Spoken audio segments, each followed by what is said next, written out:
Welcome back to geometry.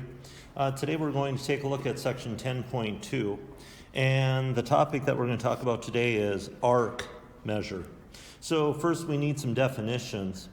We need to first define what an arc is, and an arc is going to be defined as a portion of a circle, a portion of a circle. So a circle, again, is the collection of all points equidistant from one fixed point. So when we talk about an arc, we might talk about the portion of the circle from one point on the circle, let's call it A, to another point on the circle, let's call it B. So if I were to draw this a little bit darker so you could see it, if we just select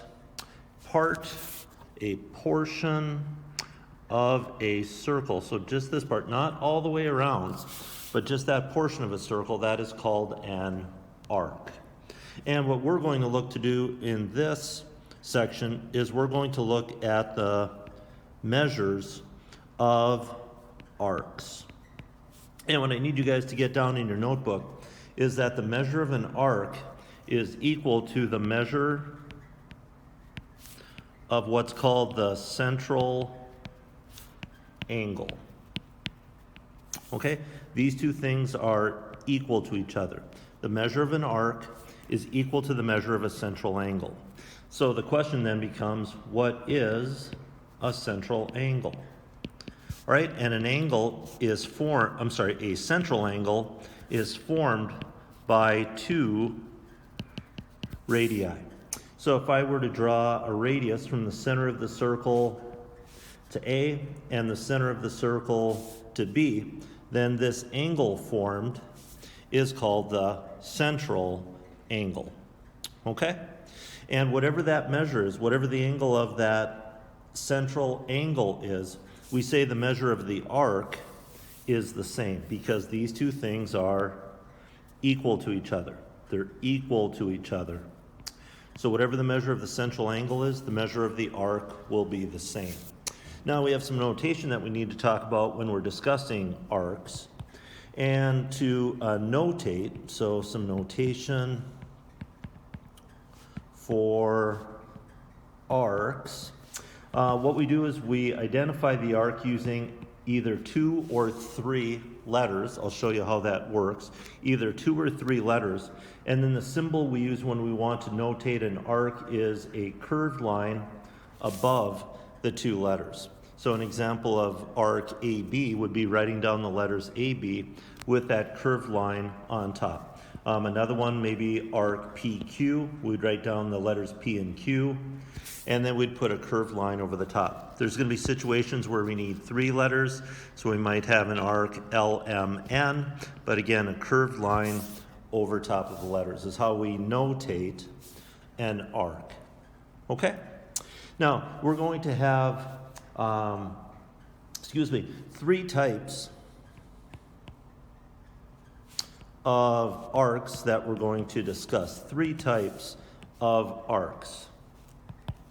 So let me number those out for you guys. The 3 types of arcs that we're going to look at are what are called minor arcs. There's a second one called major arcs. And then the third type doesn't seem like it quite fits, but when you see the definition, you'll understand it. The third one is called a semicircle. And since you're putting this in your notebook, I'm just going to remind everybody that the prefix semi means half. The prefix semi means half. Okay? So we're going to have situations where we have arcs that are minor, arcs that are major, or arcs that are semicircles. And so the definition for each of these then, a minor arc is an arc that's less than 180 degrees. A major arc is an arc that's greater than 180 degrees. And a semicircle is when we have an arc that's equal to 180 degrees. So those are the definitions for the 3 types of arcs. Okay? And so we're going to start by looking at some examples of arcs.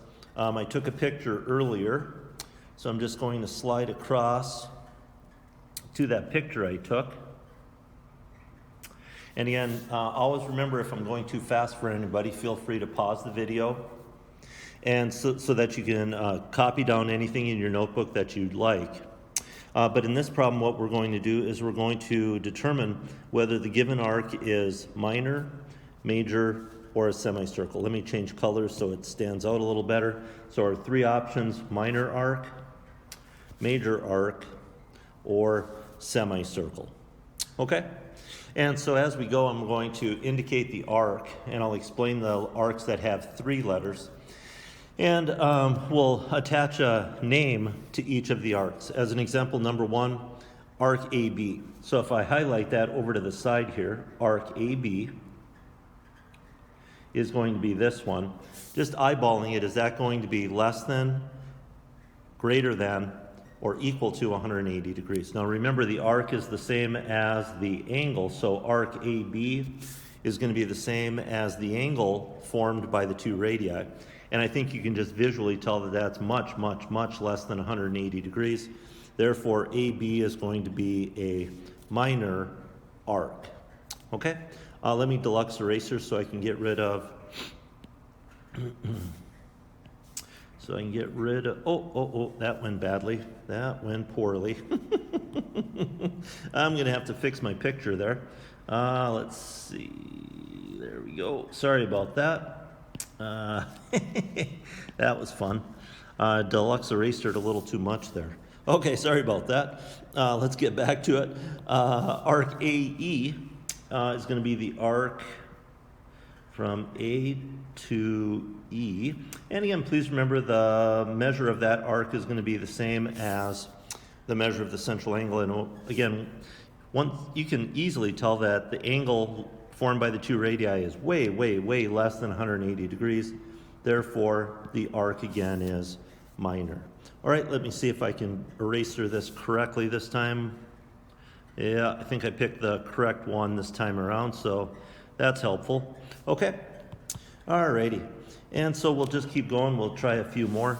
Now, finally, we get to one of the examples where we have three letters. So number 3 asks you to look at arc EAC. So what's the difference between having 2 letters and 3 letters? Well, when we have 2 letters, as we did in number 2 as an example, in number 2 we were asked to find or look at arc AE. When we're asked to look at arc AE using only 2 letters, what you'll always do is take the shortest distance around between A and E. Of course, there's 2 ways. We could go from A to E this way, or A to E the long way. So when there's only 2 letters present, we always take the short trip. We always take the shortest trip between those 2 letters. So when we have 3 letters, as in number 3, E, A, C, we have to start at E. And since the middle letter is A, that means we have to go through A and come all the way around to C. So a third letter, the one in the middle, tells us that we have to go through that point. We have to go through that point. And since point F is the center of the circle, that makes EC a diameter. And if it's a diameter, that forces arc EAC then to be half of a circle. So this one would then be a semicircle. Okay? And again, let me see if I can deluxe eraser this correctly. See if I can get rid of that without deleting too much. There we go. And let's at least try one more then. Number 4, ACD. So the first letter tells me to start at A. Let me fix up my circle one more time. I erased a bit too much. There we go. That fixes it up a bit. All right, so I'm supposed to start at point A. The middle letter being a C tells me that I have to go through C and then end at D. So I have to travel this direction. I don't have a choice. Because of that middle letter, I have to start at A, go through C, and then get all the way around and stop at D. Okay? And again, what you're supposed to do then is look at the angle formed by those 2 radii.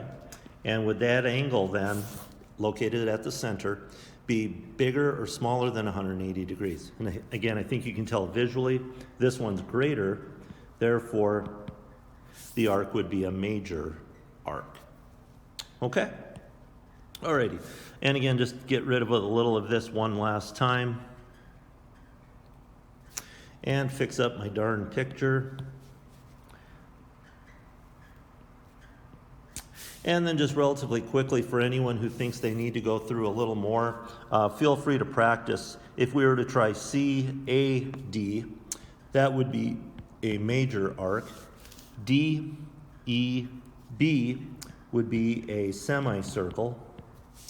BAE is going to be a minor arc. And DEC would be a major arc. So feel free to try those last four a little bit slower. Highlight the arc, see what the angle looks like to see if it'd be bigger, smaller, or equal to 180 degrees. Okay? Alrighty. So there's my first example. And again, just going to go back to where we started this section and just remind everybody that the measure of the arcs are going to be equal to the measures of the central angles. Measure of the arcs, here I'll laser point this, the measure of the arcs is going to be equal to the measure of the central angles. So again, a little bit more numerical practice. Again, I took a picture of this one earlier, and I'll go through a few of these examples to help you get a feel for how to find the measure of the arcs. Please notice all 10 questions off to the left ask for the measure of an arc. So the measure of the arc is going to be the same as the measure of the central angle. Measure of the central angle. All I need to highlight on this one, guys, before we get ourselves started, is that in the directions, they tell us that two of the lines present are diameters. Two of the lines present are diameters. So just keep that in mind, because we know a diameter is going to cut a circle in half, therefore it's going to represent a semicircle. So we'll just try a few of these so you can get a feel for it. I won't go through all of them. I'll go through a handful. Leave the others for you if you want a little more practice. Okay, so number 9 as an example asks you for the measure of PQ. So arc PQ, I'll just highlight that in red here, okay, is right here. And the measure of that arc is then going to be equal to the measure of the central angle. Okay, so what we'd have to do then, we'd have to find the measure of that central angle. Okay, and so just give everyone a chance to mull it over for a second. Does anyone see a way to find that central angle? Please keep in mind, let me pick my laser pointer, that PR and QS are diameters.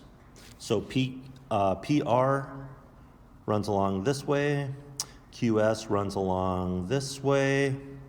So we have two straight lines intersecting. Does that give anybody a hint? Therefore, these two angles indicated in red are vertical angles. So if the lower angle is 42 degrees, the upper angle is 42 degrees. And since the angle at the center is 42, the measure of the arc is going to be equal to that, so 42. All right, look okay with everybody? All right, let's try another one. How about number 10, the measure of arc ST? So again, I'll just highlight that a little bit, color over the top of it so your eye catches it. So we're looking for the measure of the arc from S to T. Again, that's going to be equal to the measure of the central angle, right? Again, so therefore we need the central angle. And how do we find that? Again, we use the fact that, let's see, which one do I need to pick? QS, guys, is a diameter. QS is a diameter. Therefore, the three angles, here, here, and here, form a semicircle. In other words, those three angles add up to 180 degrees. So the math that we'd be asking ourselves to do is, well, 42 degrees plus 64 degrees plus what? would add up to a half circle, semicircle, 180 degrees. Giving you guys an equation you could solve. 42 plus 64 is 106. And to move 106 degrees to the other side, we'd subtract. And so the missing angle then is going to be 74 degrees. Okay? And if the angle at the center is 74 degrees, then the measure of the arc is also 74 degrees. Okay? Again, still doing okay? Now, to help us out on the next one, before I actually get to the question for number 11, I'm going to ask you guys to help me find the measure of this large arc, the large angle, sorry about that, the large angle from Q to U to R. So I'm going to ask you for this big central angle over here. And how are we going to get to that one? We just have to use the fact that all of the angles at the center would form a complete rotation, so they would all add up to 360 degrees. So we'd be able to say then that 42 plus 64 plus 74 plus 42 plus the big one that we're missing would have to add up to 360 degrees. So if I use my calculator to combine all of these four angles, 42, 64, 74, and 42, we get 222 when we add all of these folks together. So if I move that positive 222 to the other side by subtraction, I'm left with that big angle that's missing, which would be what, 138, I believe. Okay, I'm just going to double check that with my calculator. Yep, so we're good there. So this one would then be 138. All right, and now we can move on to number 11. I'm going to see if I can erase some of the arcs that I've drawn on my picture. I want to leave the angles, but erase a couple of those arcs. So now to find the measure of arc TPS, T is my starting point, and because they gave me that middle letter P, that means I have to go through P. So from T through P, and then in that same direction all the way around to S. All right? So they're looking for the measure of that arc. Really, that's almost a complete rotation. What are we really just short? They're not quite letting us go all the way around. We're really just 74 degrees short of a complete rotation. So if we subtract 74 away from 360, we'd then get the major arc. So 360 minus 74 would leave us then with would leave us with 286 degrees. Okay? Again, I'll just do maybe one or two more and then let you guys finish if you would like to. Again, get rid of that arc going around there. The next one, RT, probably a little bit of an easier one. Because there's only two letters here, we have to go the short way. So from R to T, without a third letter, we always go the short direction. Okay? So from R to T is just going to be the sum of these two angles, 74 and 42. 74 plus 42 is 116. And if the angle is 116, then the arc is also 116. Okay? So if you guys would want to, you could pause the video right now and find the rest of these questions, 13 through 18, if you just want to do that for a little bit of practice. Challenge yourself to find a couple of those. All right? I'm going to move on, though, to some other numerical problems to finish off this lesson. All right? And we're going to do just a couple other things. All right? Kind of combining a couple of ideas. So as an example, if I were to give you this circle situation where we have a central angle of 90 degrees, and I tell you that side RP is 7, can you guys find the other two sides of the triangle? Can you find side RQ? And can you find side PQ? All right, can you find those two? Well, one of them should be relatively easy. Since R is the center of the circle, the distance from R to P is also called the radius. And so if the radius of the circle is 7, that means no matter where you draw the radius, including right here, that same distance would have to be 7. So from R to Q would also be 7. But then how would we find the length of PQ? Well, since we have a right triangle and we know 2 out of the 3 sides, we could use Pythagorean theorem. So just recognizing that the missing side here is the hypotenuse of the triangle, then we could use leg squared plus leg squared equals hypotenuse squared. So 7 squared is 49, 7 squared is 49, 49 and 49 is 98. And to get rid of the power of 2, we take the square root of both sides.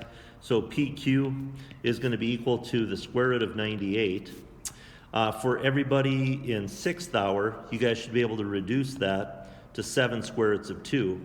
And then for everybody in both classes, you should be able to approximate the square root of 98 as a decimal, which would be, excuse me, which would be 9.9.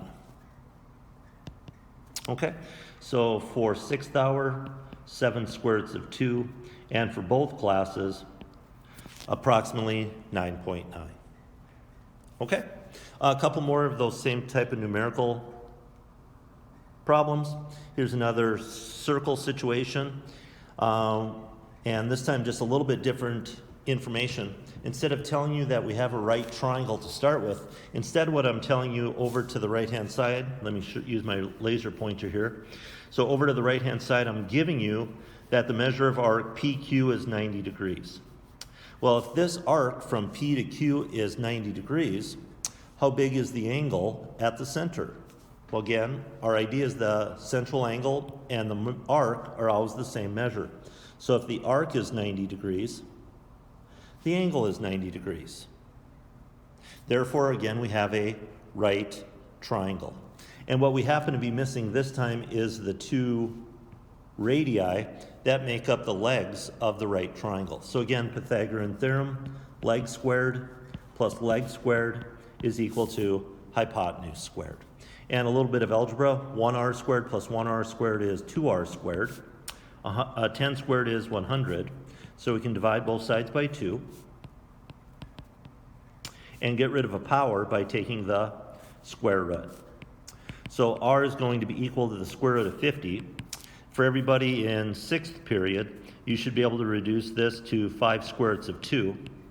And for everybody in both classes, we should be able to approximate the square root of 50 as approximately 7.1. But since both PR and QR are the radii, our answers are both the same, either 5 square roots of 2 or approximately 7.1. 5 square roots of 2 or approximately 7.1. Okay? Alrighty. Now switch up a little bit, change up on the numerical problems just a little bit. Here's a different situation. I'm giving you some information about an angle. So I'm telling you this angle right here is 90 degrees. So the central angle between A and B is 90 degrees. And then I'm telling you that arc AC and arc BC are equal. The tick marks show that the arcs are the same length. So with that information, can you help me then find the measures of arc AB, BC, and AC? Okay, one of them should be relatively easy because the angle located here is 90 degrees. The measure of the arc is going to be exactly the same. Again, going back to our measure statement, central angle and the arc always equal. But then, how do we find the other two? How do we find the the measure of arc BC and the measure of arc AC? How do we go about finding these? This fella right here and this fella right here. Well, what we can do is we can remember that since those two are equal, and since we now know this arc from A to B is 90 degrees, we can put those ideas together and form an equation, remembering that all 3 arcs together, AB, BC, and CA form a complete rotation, so they have to add up to 360 degrees. So we know that the 90-degree arc, the one that we're missing, the other one that we're missing, would have to add up to 360. And remember, the question marks are the same length because of the tick marks. So we know that one question mark plus one question mark is two question marks. Then we can move positive 90 to the other side by subtraction.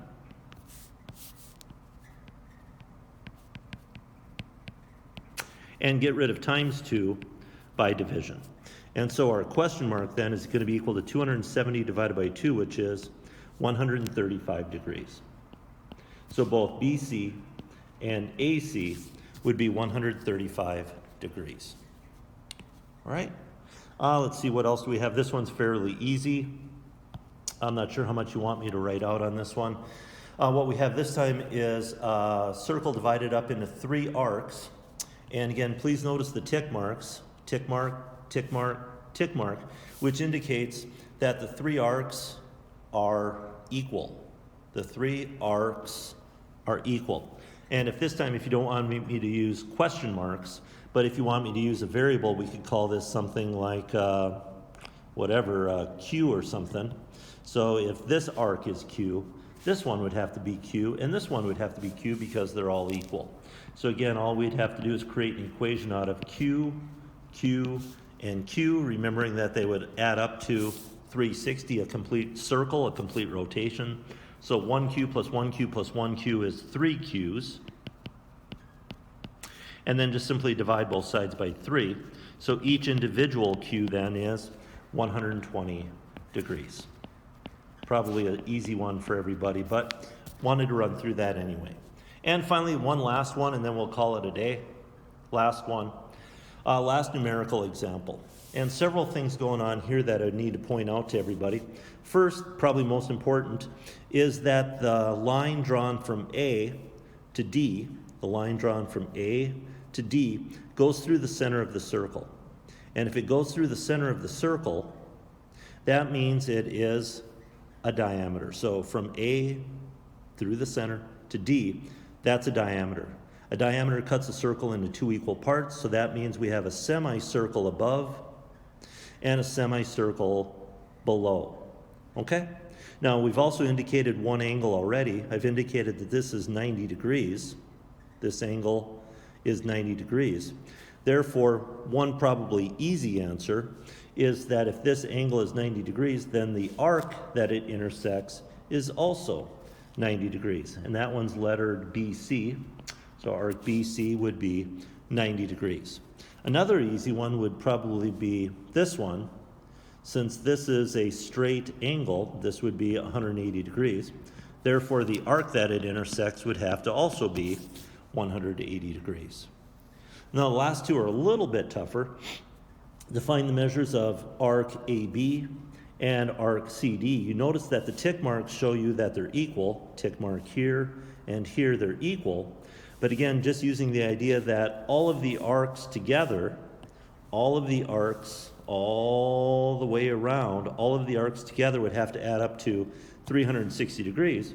We'd be able to then say that arc AB, whatever we want to call that, let's just call it Q again because we just did that on the previous example. So what we could say then is that Q plus 90 plus Q plus 180 degrees would have to add up to a complete rotation, 360. Okay, and so a relatively easy equation to solve. 1Q plus 1Q is 2Q. 90 plus 180 is 270 degrees.